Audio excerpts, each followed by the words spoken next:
Recorded.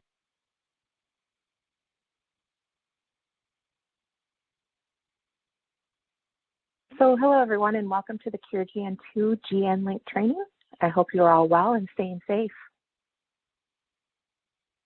A couple of housekeeping items before we get started. Just please make sure to keep your phone on mute unless you're speaking. This will help with the background noises. Also, do not put your phone on hold if you have to step away, as some phones play music when they're on hold. And if you'd like to ask a question, you can use the chat function at the bottom corner of your screen, or you can raise your hand by clicking the drop-down next to your name. Also, if your name is not on the list of participants, please let your PCC lead coordinator know that you attended the training, so that way you will get a certificate for completing the training. And this is our final training this week, so I'm glad that you were able to make it. And also, most likely this training is not going to take the whole 4 hours. So far, they've taken about 2 hours, but so we'll have plenty of time so you can ask any of questions that you have.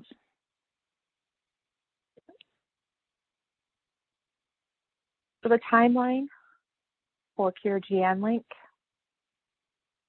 so the trainings have taken place this week, starting on Monday, April 27th. The CureGN system will be offline for 2 weeks. During this data freeze, all the final data will be moved from the current platform to the new GNLink. You'll still be able to perform visits during this time. You just won't be able to enter them into the link until May 11th. And then on May 11th, when the new GNLink is released, the CureGN 2 protocol and MOP will be released as well. The training videos will eventually be available on the study website, CureGN.org. I won't be recording them until the stay-at-home order is lifted and I can get back into the office. Okay, but we are recording the training today, so that will be available. So the CureGN 1 protocol will be available in GNLink after May 11th for the sites that do not have IRB approval yet. If your site does have IRB approval, you'll begin using the CureGN 2 protocol on the May 11th. And those that do not have the IRB approval at that time, you'll be moved to the CureGN 2 protocol on May 31st. Okay.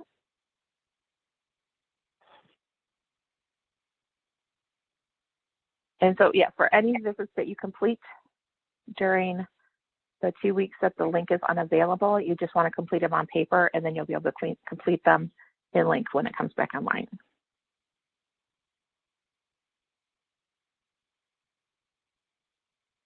So the main changes to the CureGN 2 protocol that are going to affect Link and your study visits are for the years 1 through 3 in the study. You will still have 1 in-person visit and 2 remote visits. That'll continue the same. Anyone that's been in the study for 4 or more years will have 1 in-person visit and 1 remote visit. So it only has 2 visits per year. There's also more flexibility in when a person can complete in-person visits. And then we're also only going to have 2 biosample kits now. We'll have the enrollment still, and then we have just 1 follow-up kit. So we won't have a V1 or an RV kit. They're combined into 1 kit now. So for basically every visit except for enrollment, you'll be using the exact same kit. So do we have any questions before we go on to the CureGN link?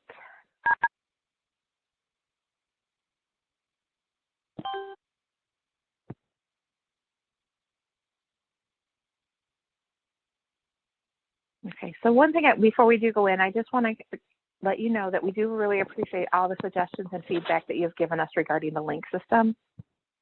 We were not able to implement many of your suggestions due to having to prioritize the implementation of major protocol changes in GNLink, but as we make changes in the future, we will review the list and see if there's any that can be implemented at that time, and we will keep you updated on when things are being able to be implemented. Okay. Hi, one just quick question. This is Krishna from Penn. Hi. The only 2 kits actually, the follow-up. So how about the relapse kit? So the relapse kit And annual kits are now merged into just one kit? Yes. Yes. Okay. So the only thing you have to worry about is the size of the kit, you know, if it's for an adult or a child and what size child. Yeah, so you don't have to worry about, oh, is this kit for this visit or this visit? You just have one follow-up kit for all visits. Okay. Yeah, so outside of the enrollment, of course. Great. Hi, did somebody else have a question?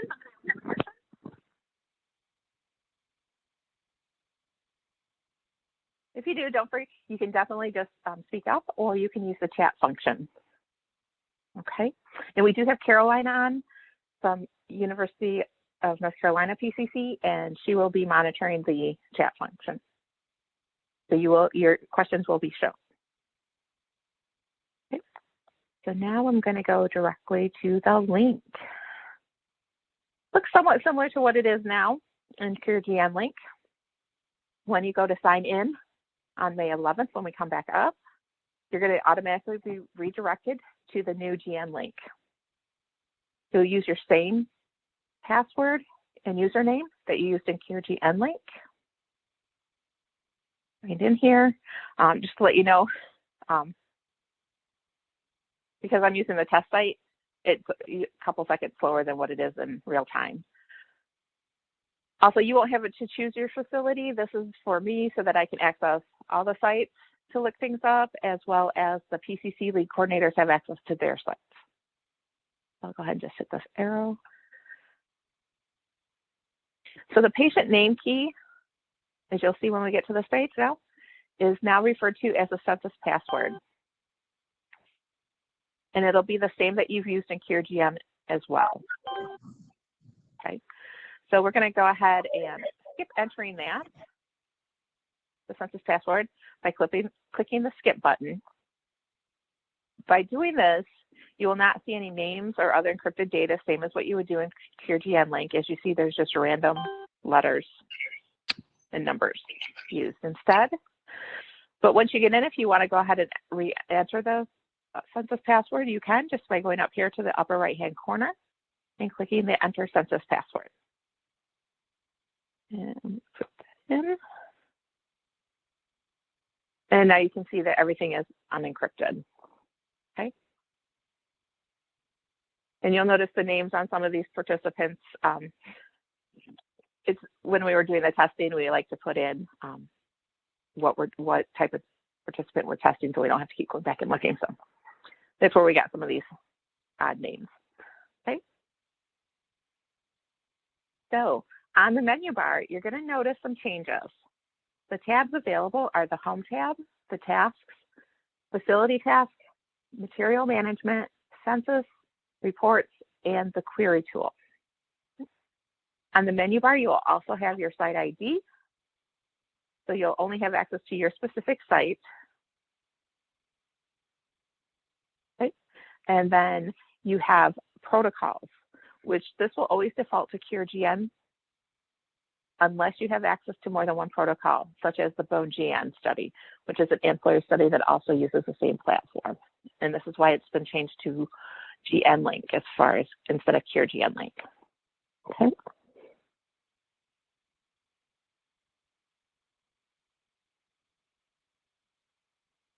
And then we also, all the way, you'll notice that there's no online help on here. Now it's under this cog. You just click it, and you'll have Manage My Account. And this is where you would edit your information and change your password. The lead PCCs will have Manage All Accounts so that they're able to add and deactivate users at your site. You also have the announcements page where you can click announcements as read, and then they're removed from the home page. And then we have the online help, and this is where you can access the manuals, which aren't uploaded yet, and test. They will be there when you go live, though, on May 11th. You can still email CureGN help and view all of the icons that are used in the link system. Okay.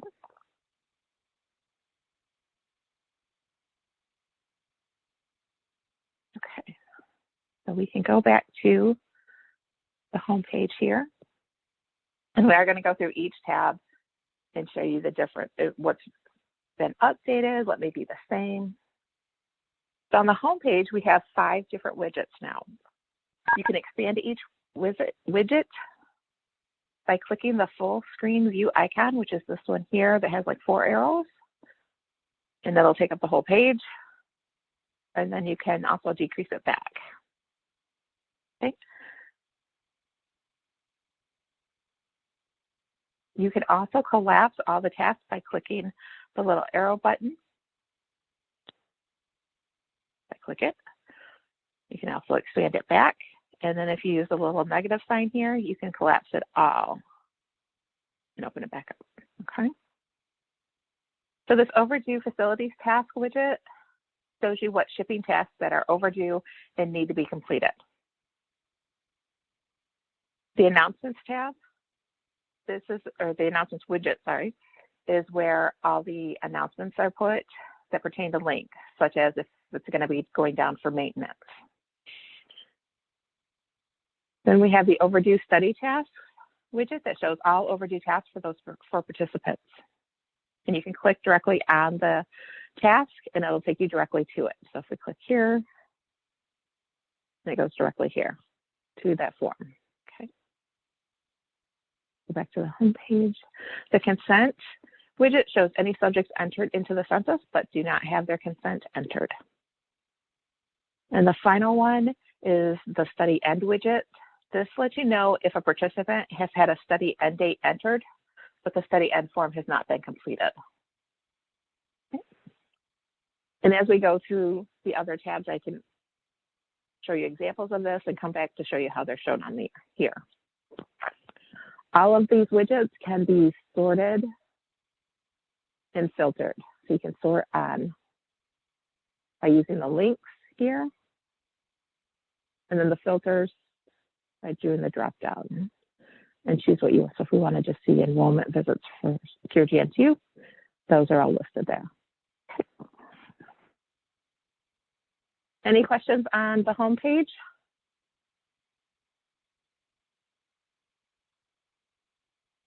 Okay, so Caroline, thank you. Yeah, so the new CRS for CureGN2 will be available once you have the CureGN2 protocol approved. So everybody that is has IRB approval on May 11th will automatically roll into CureGN2 protocol with all the new CRS. If you do not have IRB approval on May 11th, you will still have all the CureGN1 CRS, but they will be in the new Link system. And then on May 31st, when everybody else gets rolled over into CureGN2 protocol, then they will have access to the CureGN2 protocol CRS.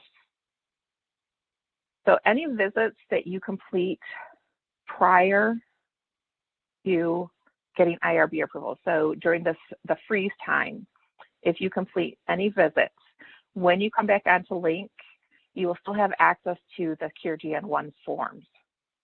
Okay, so you'll still be able to complete the correct forms online. You just won't have, once you have IRB approval though, you'll just complete all the visits on the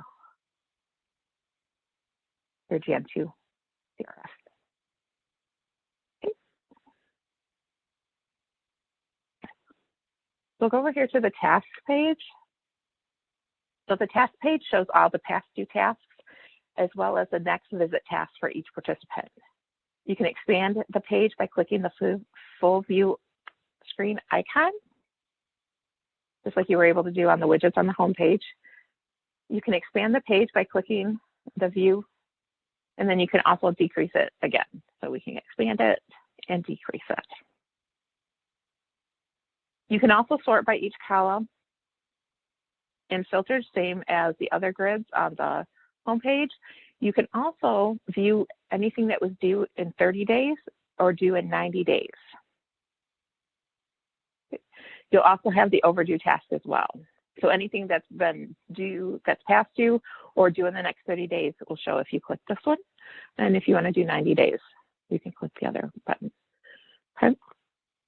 You can also sort and filter as well as reset it. So if we reset it, it'll take you back to the view that it was when you first got into the page. You can also hide or show the filter row. So if we click it, it'll hide it, but you're still able to sort. But then we can come back to the filter page. So if you wanted to actually put a filter in, say, I just want to see this participant. Okay, we'll reset that. And you can print and export to Excel as well. Most of the tables that and graphs that we come into in CureGN2 have these same functionalities. You're able to show or hide the filter row, reset, print Excel, okay? As well as expand to full screen.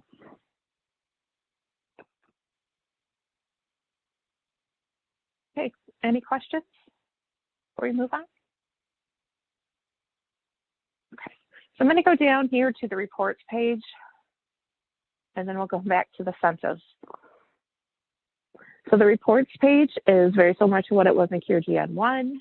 You will have the visit status by patient, as well as the visit completion reports.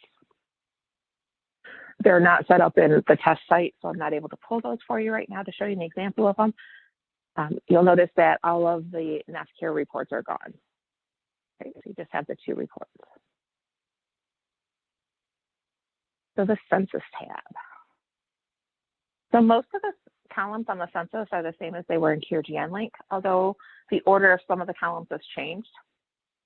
You'll also notice that the screening ID is now called the subject ID, and the CureGN study ID is now just study IDs. The study IDs from CureGN-Link will remain the same for currently enrolled participants. For anyone enrolled in CureGN2, they will be given a 4-digit study ID.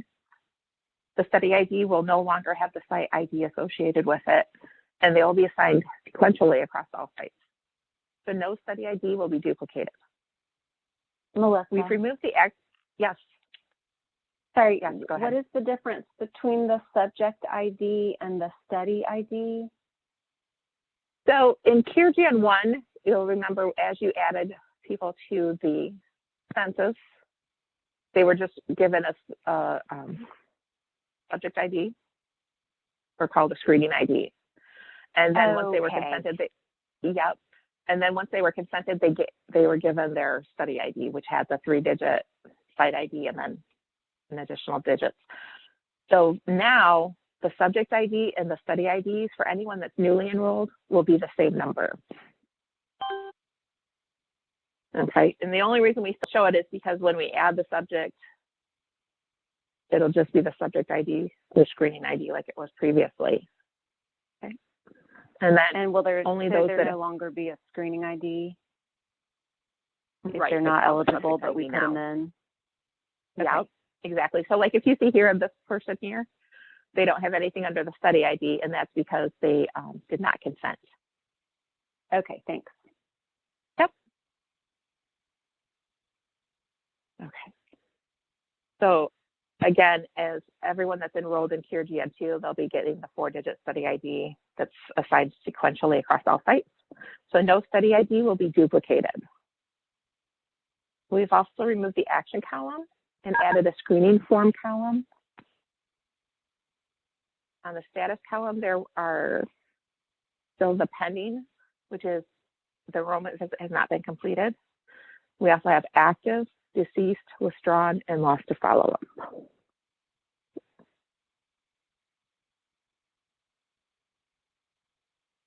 So if we go back up to the top, we still have the add new subject. So I'm going to go ahead and add one. And we'll put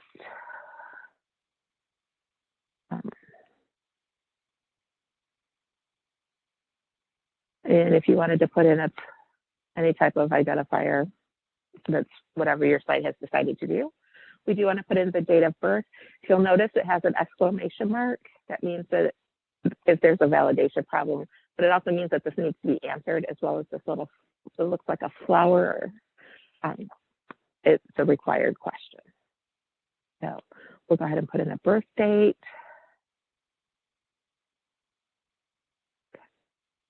And once we do that, you'll see that this is grade check mark. If you just click it, it saves the question or the answer. And it also automatically calculates the birthday or the age of the participant. And you'll notice that it has a little negative sign here. It's because you don't answer this question. And if you try to put your cursor in there, it'll give you the red circle with the line through it. So we'll go ahead and do the sex. We'll put male and then mark the questionnaire as completed. Okay. So we'll hit save and it automatically puts the participant down here at the bottom, or the patient, but not a participant until they consent. Okay. So you may have noticed, like, wait, where's all the inclusion, exclusion, consent? Where does that all go down? Okay. They've actually taken it out and it's in a separate form, and that's what the screening form is. So if we click here to add, we'll want to put in the date the chart's reviewed for eligibility, which we'll put that today's date. You can put in a treating nephrologist, ethnic background, all the same information as before. We'll hit continue. Data for biopsy, which you need to have that. Okay. Diagnosis. And then was the first biopsy performed? We'll say yes. We have the slides in the biopsy report, not a Neptune. Okay. And we have the inclusion criteria. And those should all be marked no.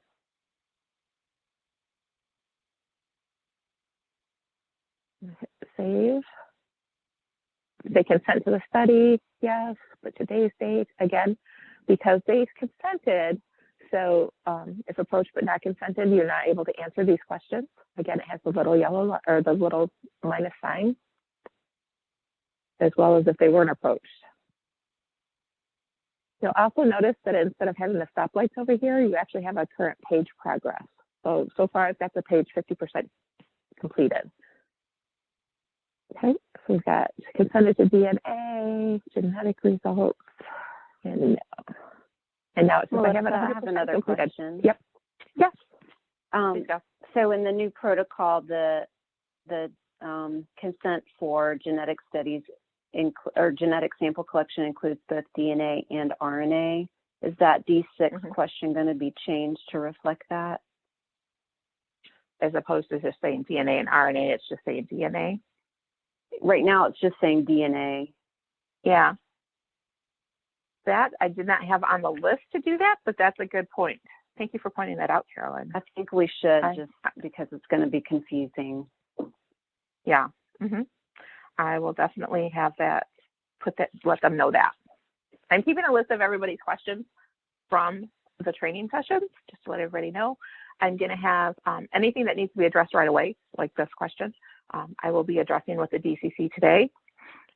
And then the more frequently asked questions that I'm getting, we are going to have an FAQ in the MOP. So, and I'm also going to send an update out at the end of the week with all of the responses and updates on what things I've been able to get resolved. Okay.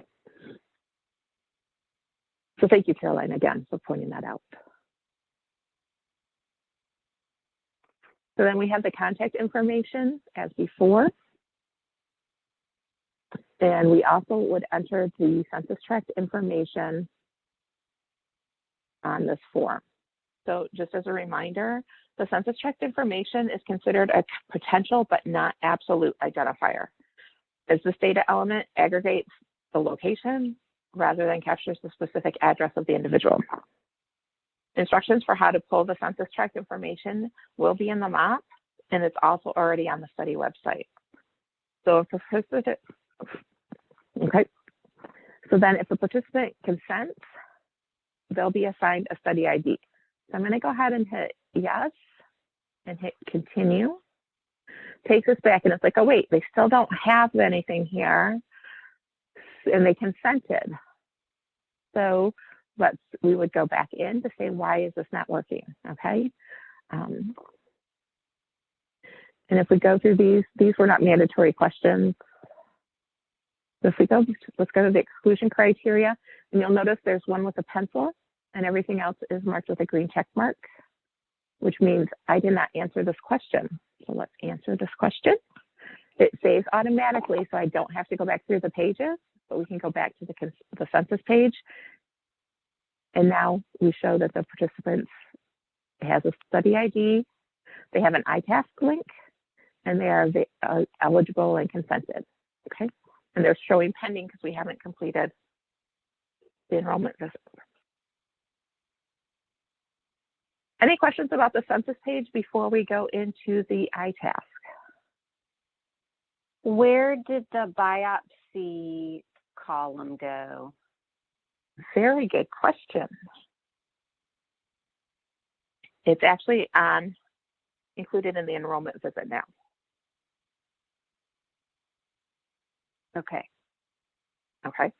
So when we go into the iTask,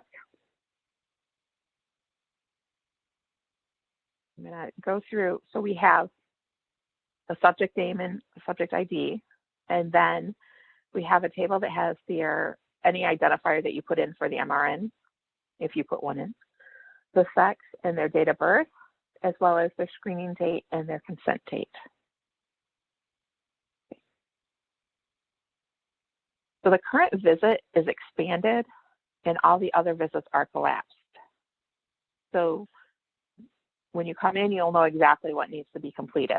If it's open, if it's expanded, that means that visit needs to be completed. So any past due visits will also be expanded. And you can use the buttons at the top left of the study task to collapse all or expand all. So if we collapse it all, it'll just close that one. Expand all will open every visit. We'll go ahead and collapse it back up. It just makes it a lot shorter page. And then we can open by using the plus sign here, whichever visit we wanted to open. On the top right is where you'll find the add new ad hocs.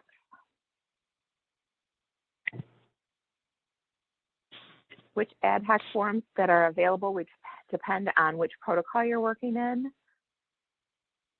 So if you're on CureGN 1 protocol, when we come back up, you'll still have the same ad hocs as you had before previously. If you're on the CureGN 2 protocol, you'll have the new ad hocs. So we'll go ahead and show those. So you have to select the protocol here and then what ad hoc you want. So we have the SAEs that'll need to be completed anytime you have an SAE for a participant. There's a clinical study form, which you'll list all the other studies that a participant is in. The hospitalization 2 form, which is hospitalizations that have during the study, and there has been a few revisions to it for CureGN 2. We also have the relapse visit, and this is for an in-person relapse visit if all the other visits are completed for the year. And then we have the pregnancy information form, which has helped some revisions for CureGN 2. And we have the consent change in SMS preferences. This is a new form that's going to be used anytime a consent changes, as well as information regarding the SMS preferences, such as a phone number. So we'll go ahead and add this in, and we'll need to put today's date. Melissa, while you're doing that, will the COVID-19 form be in that section as well for CureGN 2? That is a question I'm verifying because it was brought up yesterday. I believe it's going to be an ad hoc form. I just am not 100% sure. So I'm going to confirm that today, and I will let everybody know by the end of the week. Yes, thank you for bringing that up too. Thank you. Okay, so you'll notice that when you add an ad hoc, it's going to come into be listed on the iTask page in date order. So when you consent, or I should say when you reconsent your participants for CureGN 2, you'll use this form with the date that it was signed, as well as the reason the consent changed.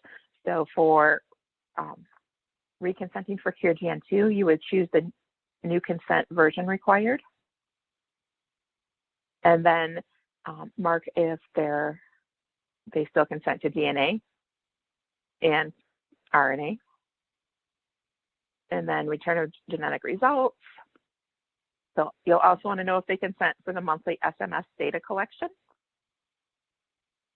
and collect to provide their social security number. So if you're filling this out for any other reason, like the participant's withdrawing, or they want to change their consent for DNA, you'll want to mark on here, like, have they requested a destruction of any of the data or specimens that we have? So if it's no, or if they did yes, they want to get rid of DNA samples or the cell line, you would just mark those here. We are not collecting cell line in CureGN2. We're no longer doing the, collecting the cell line. But we still have this on here since we still have the data from CureGN1. Right? So if someone decides that they don't want their cell line collected or saved, then they can change that here. Yep. Melissa? Continue. Yes. Mm-hmm. It's me again, your pesky question asker. No, please. If they only want to change their text preference, they don't have to re-sign a consent. I guess I'm confused why that's part of the consent change section. Do they need to re-consent if they change their text preference?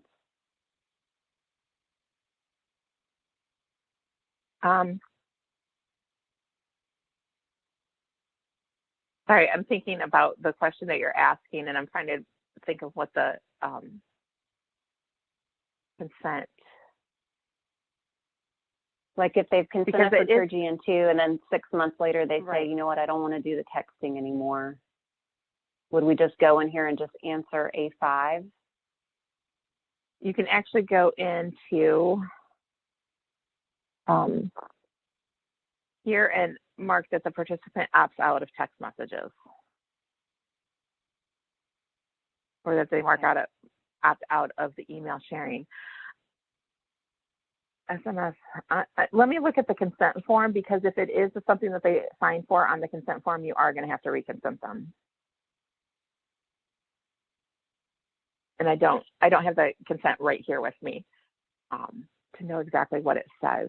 But yeah, anything that they signed for on the consent form, if they want to change their option, they're going to have to re-sign a new consent form.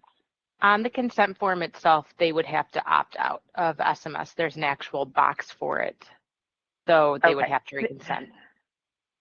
Okay. Is that Vivian? No, this is Katie Clyda from U of M. Katie, hey. Thank you, Katie. Yep. So there is a form. Like I said, I couldn't remember what the consent form said. So if they specifically have to opt out for it on the consent form, then that you would have to complete a new form. Yeah, they would have to reconsent. Thank you very much for that. Okay, so if we go back to SMS preferences, this is where you put in their phone number for that they want to receive the text messages to. You'd mark if it was the participant or the parent or guardian's phone, as well as the language. Because they do have several options of what language they can get the text in, as well as the best day of the week and the time zone. Also, if there's a certain time that they would like to receive the text messages in, they can provide that information. So if they did, like, you know, I don't want to get them while I'm at work, I want to get them in the evening, you could put like from 7 to 8 o'clock. If they have any planned vacations that they don't want to receive text messages during, they can indicate that as well. We also have the email that's going to be used for sharing links to participants' personalized study dashboard to share the participants' information and the surveys for the data collection. So for remote visits, we are going to be doing PROs, and so they'll be emailed to them. They'll receive the email to link to their dashboard to complete the PROs. And again, who the email belongs to. For these, the only options are English or Spanish. Again, if they opt out, you can just mark them as opt out here, either one of them.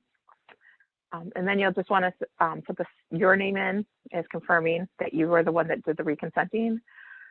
Have a PI to confirm, And then the PCCs are also confirming that information has been entered correctly. And then you come to questionnaire complete and hit continue, and they'll take you back to the iTask page. You'll also notice that now that it's been completed, there's a check mark in the complete column, and it's been collapsed. So if you want to go back into that form, you can always hit plus. Okay. Any questions? Any more questions about the ad hoc?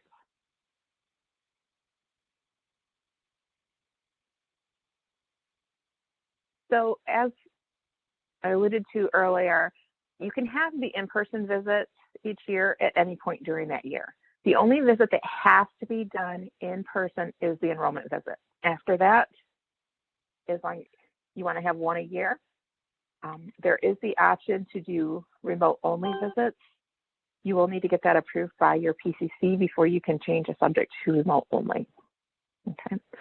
And it's not going to, it's like you don't want to go and change all of your participants for remote only, but we do understand that there are some cases that the participant just, there's no way that they can get back in. So you just let your PCC know and they'll give you the approval for that to happen. Okay. So let's go in. So you have somebody come in, you're enrolled them, and so now we need to complete everything in the iTask. So we hit enrollment visit, same as before to schedule the visit. So we can have now an in-person visit, a remote visit, or a remote in-person visit. The remote in-person visit is for people who are doing a remote visit, but they're able to get blood drawn and send it into the PCC. So we're able to get the bio samples. Melissa, there's a question in chat. Yes. It's, can we do pending data entry from CureGN 1 visits after the site transitions to GNLink 2? Yes. So if you have a visit that you did not enter into Link or that you complete while it's frozen, when you come back up, any visits that take place prior to you getting CureGN 2 approval will give you the CureGN 1 forms. So if you have your approval on May 11th, when you go in, any new visits happening from May 11th on will have the CureGN 2 visits schedule and CRF. So say you completed a visit on April 30th. Okay, you did it on paper. When you go into Link and you mark that visit was April 30th, it will populate with CureGN 1 forms. Okay, so the Link will know when you switched over, so they know which visits to give which forms to based on the date. Okay. So the other option we have for visit type is a chart review. So if you're trying to get that person into the office, just can't get them in, you can't get in touch with them by phone to do a remote visit, at the end of the visit window, you're like, oh, I'm going to have to mark it as missed. Well, you won't have to do that now. You can go in to their chart and just pull whatever data you have available and just mark it as a chart review. Okay. The only time that you would end up marking a visit as missed is if they haven't been in and so you're not able to extract any data out of their chart. Visit status, awaiting schedule, scheduled, missed, and visit occurred. Okay. We'll just mark this as visit occurred. You'll notice that it does not say completed, so you don't have to come back in after you've marked it as occurred and complete all the forms. You don't have to come back in and mark it as completed. The system will automatically do that for you. Okay. Why did that? Melissa, one other question. Yes.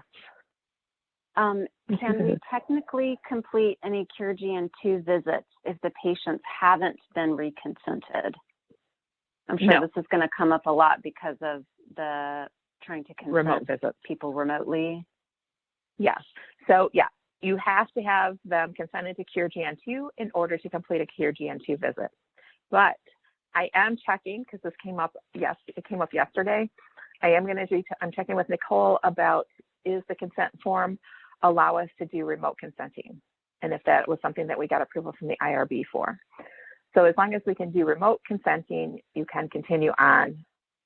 You can start your CureGN 2 visits. And then if Because our I know- IRB has moved, if our IRB has moved over to CureGN 2, but we have a subject who we haven't reconsented yet, can we still do the visit but use the CureGN 1 form? So technically, no. The way the system's set up, as soon as you go to CureGN 2, everybody moves over to CureGN 2, you know, everybody at your site. So that's why, let me check on, that's one of the things I have on my list to check with the DCC today, is to find out if we did get IRB approval to do remote consenting for CureGN 2 because of the whole situation that's going on right now. Yeah. So no, that's definitely something we want to know for sure, because people will need to be doing that. So we don't want to do missed visits just because we can't reconsent. So we're going to find a way for you guys to be able to do that. Okay.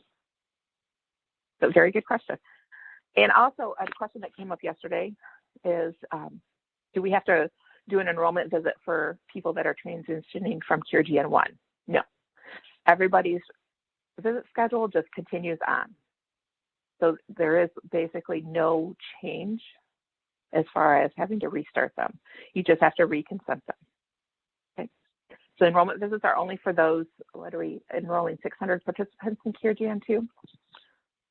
That's the only time you need to use the enrollment visit. Okay. So you'll also notice on the enrollment visit, I don't know why this is acting a little, there we go. There's no place to put the biosamples, to list the labels, put the kit in, okay? That's been pulled out of there and made its own form, which is the blood and urine collection 2 form.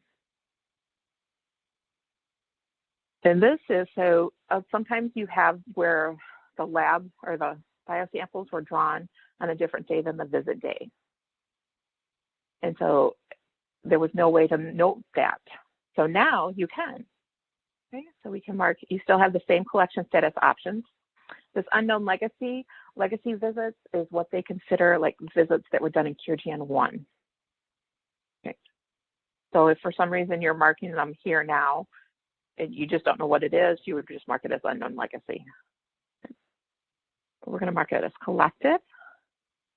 Again, skip logic, it does work, and it is considered counted in this current page progress. Okay. The sample kits, the sizes are the same as what they were in CureGN 1, where we have adult, peds less than 21, peds 21 to 52 pounds, and then peds greater than 52 pounds. Okay. And I don't remember I don't think I put them in, so we'll just give them that kit. You put in today's date, or whatever day it was.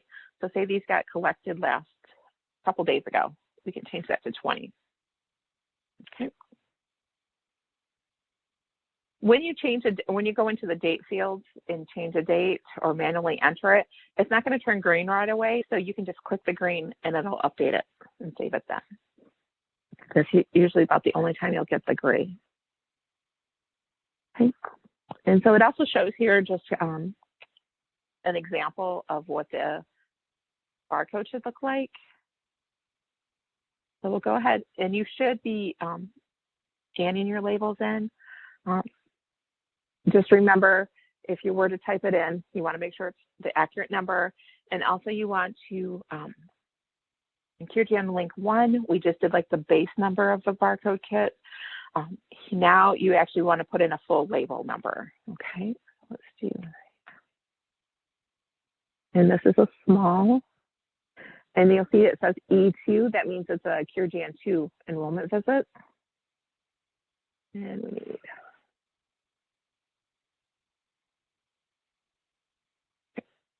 And then, so if I put it in manually, it doesn't save automatic. So I want to hit save. And it's telling me that this par code is invalid or it's already been used. So why would that be? Let's see. That's E2. 4. Yep, I did the same thing yesterday. Put an extra 0 in. Let's try saving it again. And it works now. Melissa, and then can I make a suggestion? You sure can. The example, I looked at this when I did the test site. The example is confusing because of the spaces. I don't know if we can just not do the spaces, or maybe in section 5 where it says add a barcode from the group, just in parentheses say no spaces or something. Because I think a lot of people are going to go straight to that example and try to enter it in with spaces. Yeah. Just my opinion. Oh, no, I like that idea of putting no spaces at number 5. The reason they put the spaces in is to kind of like, so you see like what the different sections are, like the site ID, the kit size, which visit it is, and then the barcode, the set number. Yeah, I get it. I just think yeah. No, I know. Is to go straight to the example and then just put it in like that. Oh, exactly. No, and I do agree with that. Again, and that's, yeah, but that's why they did that way. But I do like the suggestion of adding something here that says add no spaces. So I will bring that up as well. And just remember too, as long as you just scan the barcode, it will automatically put it in correctly. I just don't have a scanner here at home to do that. So that's why I did it manually. Yep. Okay. Great. And yeah, if anybody else has any thoughts, definitely just share them or questions. Because like I said, I am taking everything back to the DCC to get clarification and to give them the suggestions as well. Okay. So we want to generate barcodes at this point. And so before we would go into the label worksheet that had little pictures of the labels. Now it's going to have a list of all the labels. Okay. So you have all the barcodes, what's contained in that specimen, and then you'll go ahead and mark them just as you did before as either not collected, or discarded. Okay. So Melissa, at the top of, will the DNA and RNA labels show up here if they did not consent to that collection? Yes, they still do show up on here, because I know that we had tossed around some ideas about possibly not having them show up. That's something that's on our list of suggestions. It just is not going to be able to be implemented right away.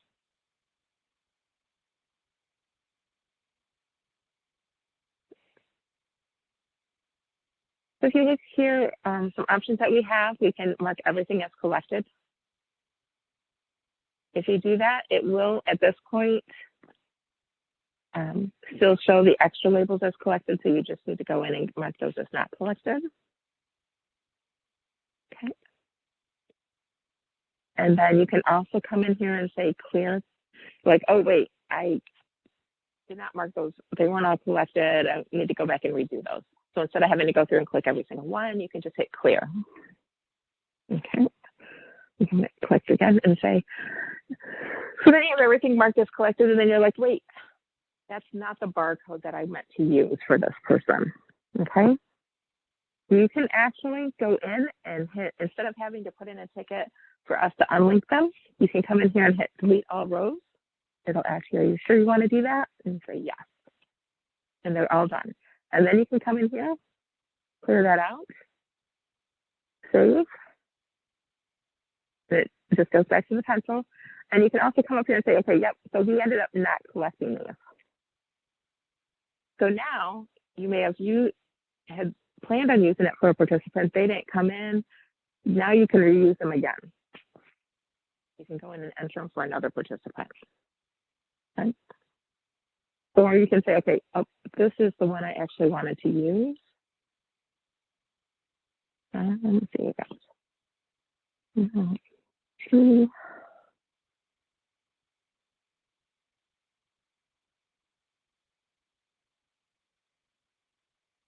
And we'll generate barcodes again.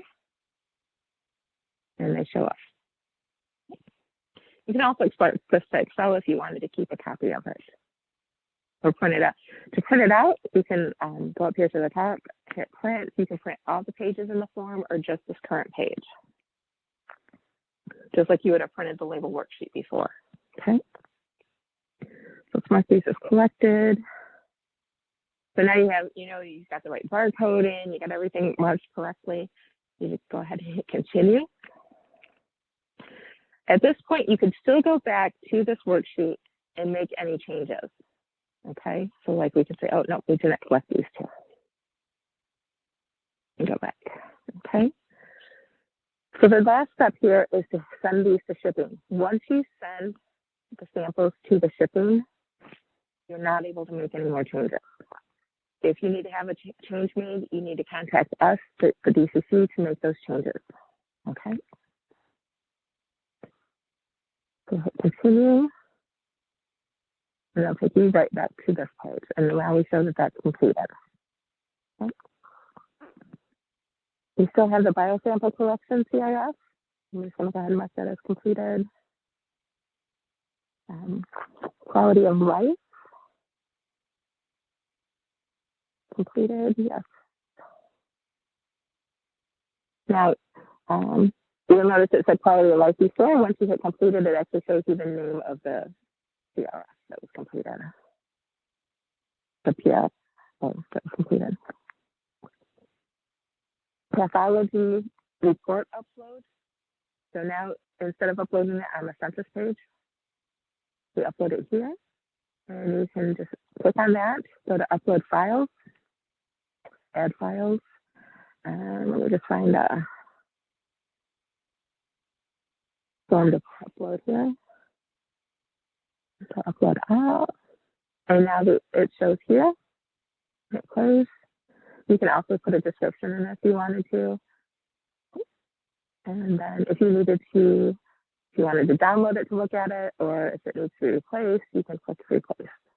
And then hit yes, and continue. That shows completed. Pathology shipping task, very similar to what the biosample shipping is. Number of IF images, you no longer have to have IF images. They do not want those shipped to the DPR when they get done, and you don't need to have them for enrollment.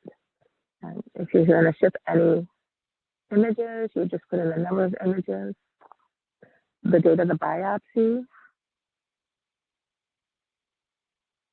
Okay. Again, it does give you an example of what the barcode looks like with spaces. Here, you have to put the beginning barcode number and the ending barcode number. Okay. You do. Okay.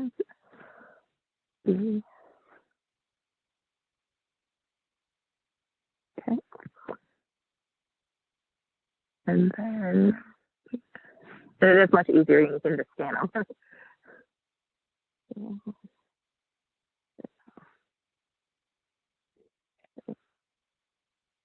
Click generate barcodes. It's telling me there's a validation problem. Oh, it's because I left out a 0. See, much easier when you scan them. Try that again. It's so good.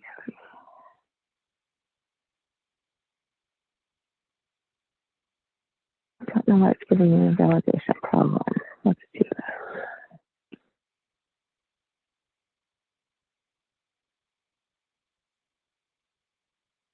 Oh, yeah, I know.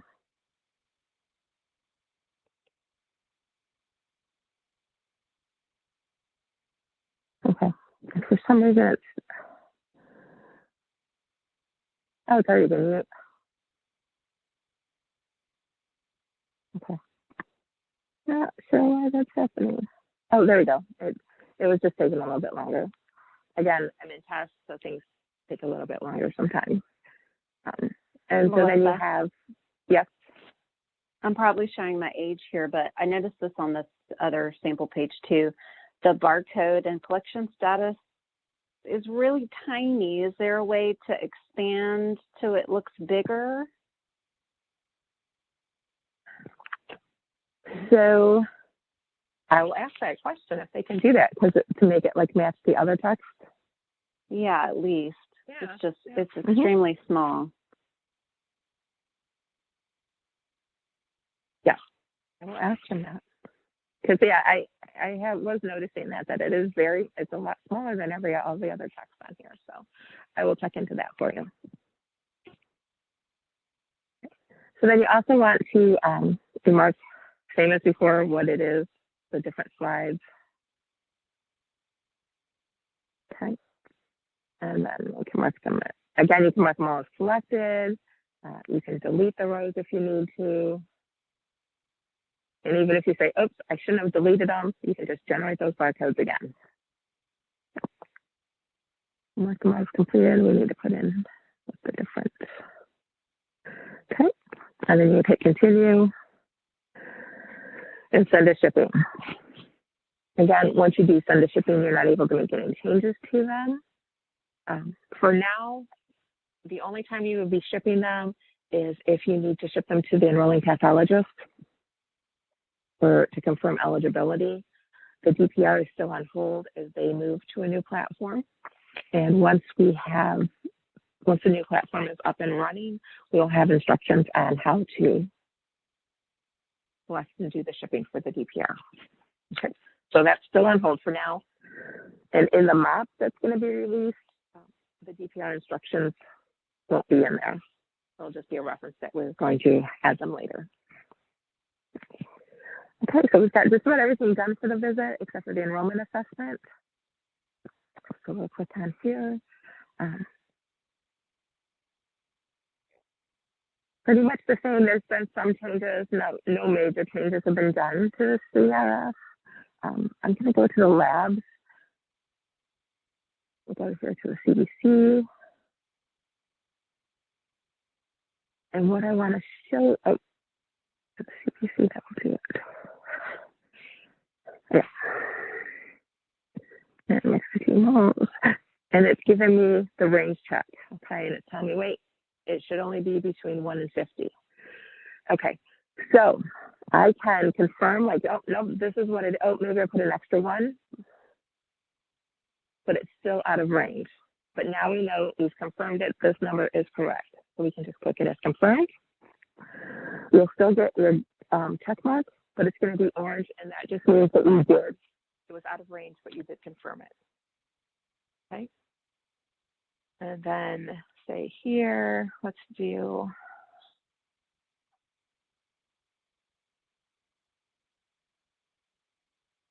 another one that's out of range. Okay. But we're not going to do anything with this one. Okay.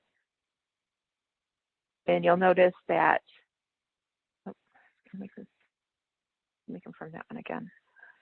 Check into that. So it will not let me go because we haven't confirmed that. But say you got out of it anyway. So you went back and you went to the census, okay? I'm going to skip ahead here a little bit and show you the query tool. If we go to this query tool, this shows any real-time queries, okay? So if you'll notice here, the one that we did not confirm shows on this list. And it's like, hey, it's out of the expected range. You need to do something, okay? It won't let you do anything here in the resolution dropdown. The quarterly queries will be uploaded here as opposed to being sent to you in an email. So you can, that's when you'll be doing something in the resolution column. But for these, you just go to click on the link. It'll take you right to the question. Okay. Continue, there we go. And then it'll ask me to confirm it. And actually, I'm just going to put 1.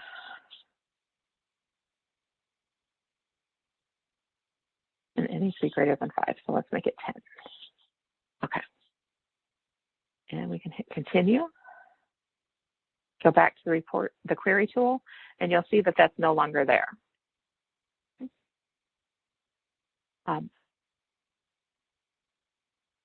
So it'll always show you like what the number is unresolved here. A lot of these that are unresolved have to do with collection status. So if we just clicked on something like that, it'll take you directly to it. It tells you what the issue is. It's not collected. So then you can just mark them all as collected. Send. And when we go back into the query tool, you're going to see that, which I didn't take the number, but you'll see here that the number went way down. Okay. So this is just a way you can just go in and check periodically to say like, oh, do I have anything that I did not confirm that would come up as a query? So basically, you're going to be answering a lot of your queries in real time. And then the quarterly queries, you're going to see the number go way down. The only queries you'll still get manually, an occasional ad hoc, as well as the biosample queries. Go back to the iTask so we can finish this CRF up. And I'm just going to go ahead and mark it as completed. Okay, so now that we completed everything, the enrollment visit is showing as event completed. You can click on the plus and it'll show you that everything has been done. Okay. Do you have any questions about the iTask or the query tool?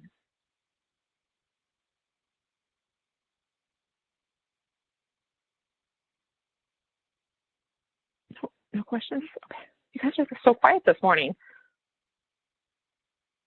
So we have plenty of time if you want to ask questions. Don't feel like you're going to be rushed or anything. We have more than plenty of time. So now, do you guys, we've only got a few more things to go through, the facility test and the management material management. Would you like to take a break for like 10 minutes to stretch your legs or whatever, or do you want to go ahead and continue? I'm going to leave that up to you guys to tell me what you would prefer. Take a break.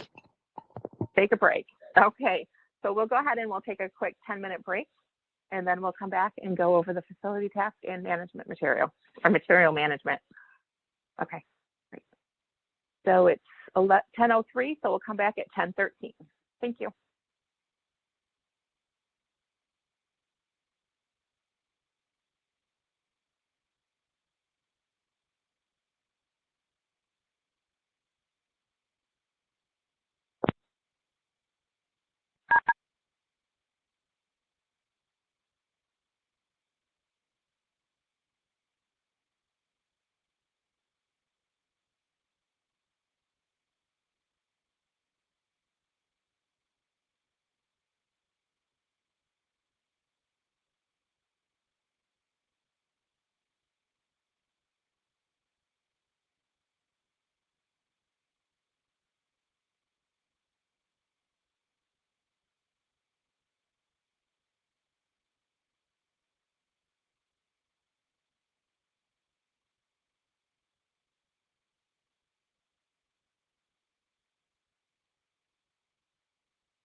Okay, welcome back, everybody. It's now 10:13, so we can go ahead and continue on with our training. So did anybody have, before we move on, did anyone have any questions of anything we've covered so far? If you do come up with any questions, please feel free to, like, again, just speak up or use the chat function. So we're going to go on to facilities tasks. So the facilities task page is where you're going to do all of your shipping. This includes biosample and pathology. So the pathology shipping is not going to be a separate tab anymore. As you can see, we have the same filter and other options at the top of the grid that we have on the other pages. And you have 3 options of where to ship. Shipping NIDDK repository is for where you will be sending your blood and urine, as always. Shipping to NIDDK genetics, this is for the ACD tubes that we no longer collect, but we need to have it so that you can look up any of the ACD tubes on the materials management page. And then we have shipping to the PCC. This is where you're instructed to send the RNA, DNA, and also where you'll send pathology materials for enrollment. Once the DPR is up and running, that will be another option. Okay. And we'll provide you all the updated instructions. Until then, just make sure that you don't do anything regarding the DPR.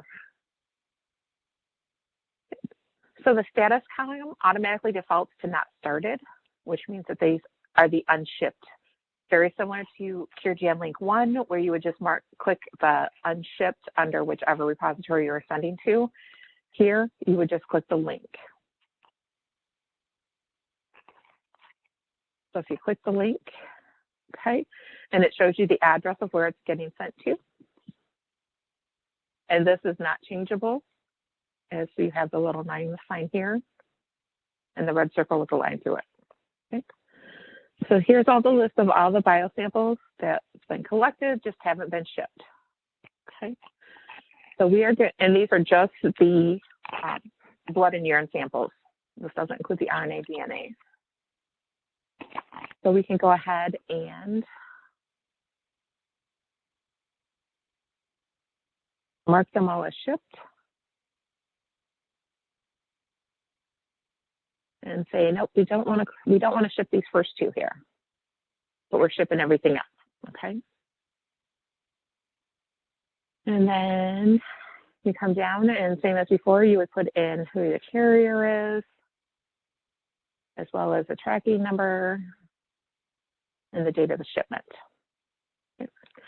So again, you want to print 2 copies of this manifest, one for your records and one to go in the box. So again, you'd come up here to print, and you're going to print either all pages or just this page. And then we'll hit continue. And we come to where it gives you the total of everything being shipped. So we've got 8 EDTA, 15 NAN3, 1 pellet, 2 pellet PIs, 29 PIs, 2 SSTs, and 8 whole. Okay. So this way you can confirm what's in the box is what's listed here. And you want to complete the shipping manifest. So this, when you click that, the manifest is ready to go. And then instead of hitting the little yellow envelope, as we did in CureGN 1, you're going to hit this email manifest. And the manifest is automatically emailed to the repository. It's also emailed to the DCC and to you. Okay. If we hit continue, it'll take us back to this front page here. Again, it automatically defaults to not started. If we clear that, we'll be able to see all the manifests that have already been done.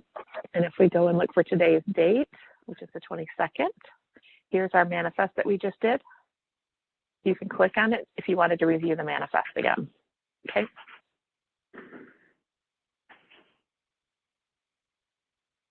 So if we go back into the not started for the NIDDK, which is what we'd already shipped, what's in here is now everything that hasn't been shipped. We had chosen those 2 not to ship them, and so they're here. We can ship them now or wait till the next shipment. Any questions on the facility task page? Sorry, Melissa, I may have missed this, but where do you go to look at your the shipment manifest that you sent and to print it out? Yep. Mm-hmm. So you just click, we'll go down here and we find the manifest that we just shipped. Click on that, and here is where you can print it out. Okay, sorry, thanks. Yeah, no, not a problem. And you can also print it, you have the option to print it before you actually create the manifest. So if we were to go into, can you, oh, I see, you can still export it to Excel too. Yes, yep. So if we go here, shipment manifest. So these are what hasn't been shipped. We could ship them now and we can print it here as well. So we can print it here or we can go into the completed manifest and print it. Either way is fine. Yep, and you can still export to Excel.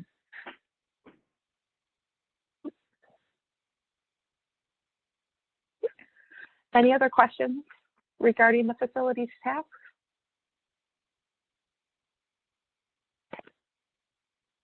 All right, so now we're going to go to the page that I'm most excited about, the material management.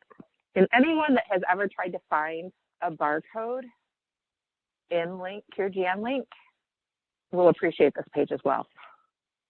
So any barcode that's been used or discarded in Link will show up on the screen once you send it to shipping. Everything is logged here, and this goes all the way back to CureGN 1. Everything you've ever shipped or didn't ship, just anything that you've logged in will show up on this page. Okay. And you are able to sort by anything here, you know, protocol, subject item. So if you want to know, like, okay, what have we shipped for? Oops, are you doing this? Clicking. the filter. I want to see what we shipped for 48.25. There's all the samples that have ever been shipped or collected and discarded for this participant. Okay. It also shows you the shipping status. So if it's been shipped, or if it's just collected and it's waiting to be shipped, or if it's been discarded. If it's been shipped, where it was shipped to. Okay.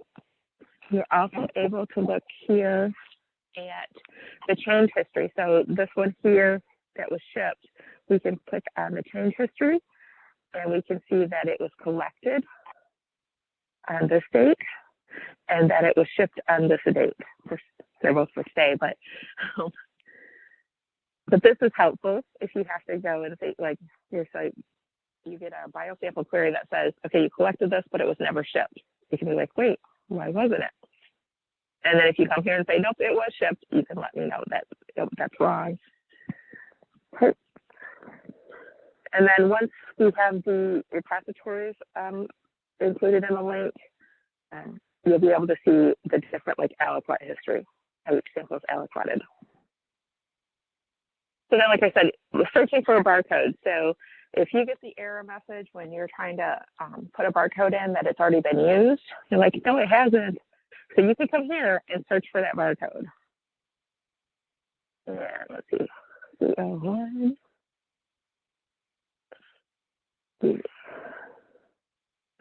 Let's see.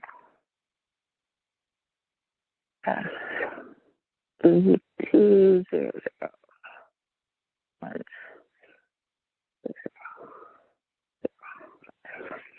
Three.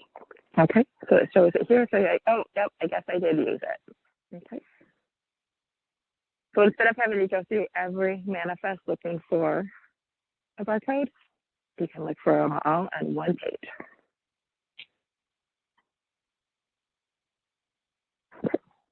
Any questions about material management?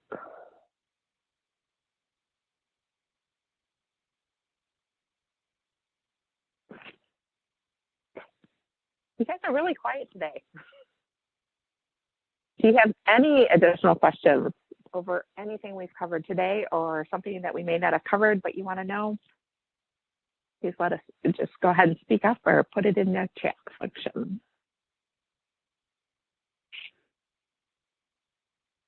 Okay. One thing I just want to remind you, the system's going to be offline starting Monday, the 27th, and it'll be going back live on May 11th. You'll use the same link that you use now to get into the system, and it'll automatically redirect you to the new GNLink. The MOP will be released by then as well. The training videos, the video from today will be up. The individual training videos for each section won't be completed until the stay-at-home order is done and I can get back into the office. Okay. Also for the biosample kit, the new labels will be printed again as soon as we have the stay-at-home order lifted and we can get back into the office. Melissa, there's a couple of questions. Yep, I see the one about where are these recordings uploaded. They'll be uploaded to the CureGN.org study website under training. And when I get them uploaded, I will let you know that we'll send out a link showing exactly where you can find them on the website. I know you mentioned earlier about being able to scan your barcodes. You don't have a scanner. How would we go about receiving one? You need to check with your PCC.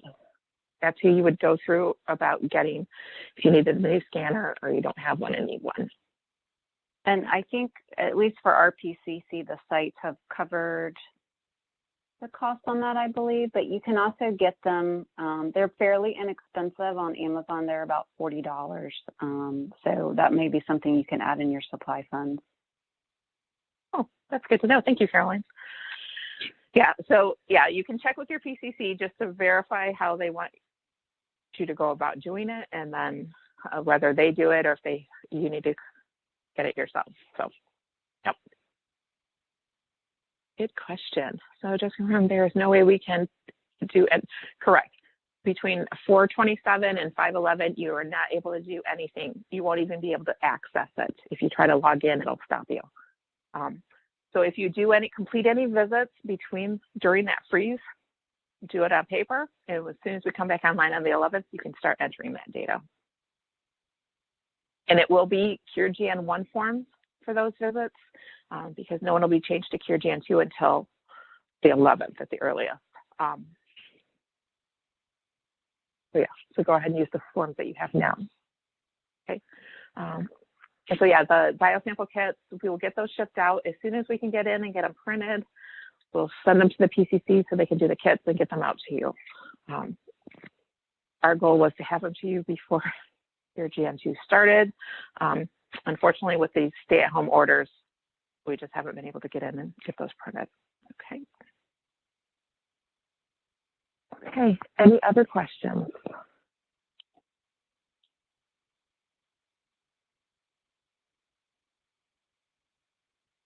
Okay, again, if you do come up with a question you have, please email your PCC lead coordinator. You can also email me at the DCC. Happy to answer any questions we have.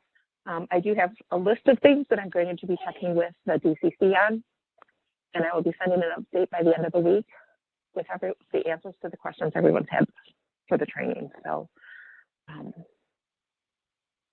yeah. So if you do think of something, yeah, definitely let me know. And I would say this training went really quick today. You guys are so quiet, but I thank Caroline for all of your input that you've given us today. Very helpful. And all the questions that we have received. So if nobody has any other questions, you are going to be free to go. You'll have an extra 2.5 hours today. So thank you again for attending. Thanks, Melissa. Yep, you guys have a wonderful day. Thank you. Bye-bye. Bye. Bye.